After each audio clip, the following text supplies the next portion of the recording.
आप सबके हमारे यानी भोलू शर्मा की तरफ से हाथ जोड़ के प्रणाम बा। आप सबके लिए हम एगो गीत भेजे बनी, उम्मीद करब आप सबके अच्छा लगी। कल हमारे एगो भक्ति गीत गए रहे, विदाई गीत, तो आप सबके पसंद आयल। आप सब जे भी यूट्यूब पे एक आध कमेंट और व्हाट्सएप पे जो कमेंट आयल, इंस्टाग्राम पे आयल, हम लोग के देखनी अच्छा लगल। आई आप लोग के बीच में एगो गीत भेजे रहा बानी, उम्मीद करब इहो पसंद आई।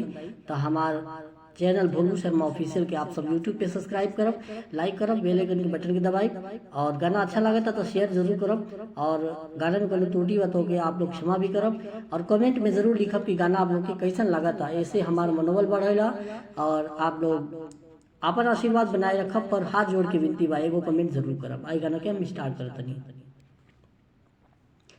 बारू दिल में मचावाले तहलकाए गोरी, बारू दिल में मचावाले तहलकाए गोरी, जान मारे हलका हलका हंसलकाए गोरी, जान मारे हलका हलका हंसलकाए गोरी, दांते उठावा दबाई के कटलकाए गोरी, दांते उठावा दबाई के कटलकाए गोरी, जान मारे हलका हलका हंसलकाए गोरी, जान मारे हलका हलका हंसलकाए गोरी, दूधिया गोराई सुघराई अलाहाबाद के,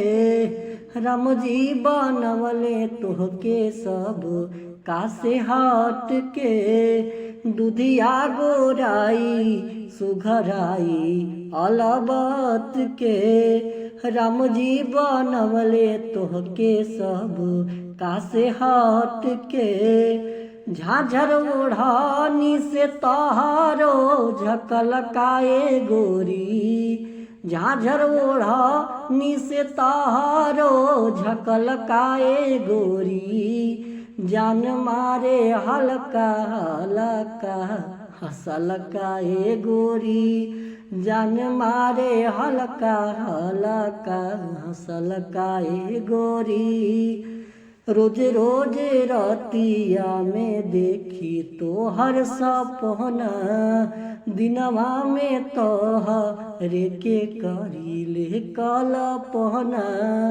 रोज रोज रतिया में आवे तो हर सपना, दिनवा में तो हरे के करी ले कल्पना, आई लव यू भोलू तोहारो कहलकाए गोरी, आई लव यू भोलू तोहारो कहलकाए गोरी, जान मारे हलका हलका हंसलकाए गोरी, जान मारे हलका हलका हंसलकाए गोरी, बारू दिल में मचावाले तहलकाए गोरी, बारू दिल में मचावाले तहलकाए गोरी, जान मारे हलका हलका हंसलकाए गोरी, जान मारे हलका हलका हंसलकाए गोरी, दांते उठावा दबाई के कटलकाए गोरी, दांते उठावा दबाई के कटलकाए गोरी, जान मारे हलका हलका हंसलकाए गोरी, जान मारे हलका हलका हंसलकाए गोरी। थैंक यू, और उम्मीद करब कि आप सबके गाना अच्छा लगी। कोनो भी त्रुटि हुई तो आप लोग क्षमा करब, और कमेंट में ज़रूर लिखब कि आप गाना कैसन लगा था, और फरमाइश भी आप सब कर सकेंगे हमारे व्हाट्सअप और फेसबुक इंस्टाग्राम पे कि आपके कौन गाना सुने के बाद। हम कोशिश ज़रूर करब कि आप सब तक वो फरमाइश ज़रूर पूरा करब। आई गाना के एंजॉय कर जाओ। ओके, गुड नाइट, बाय।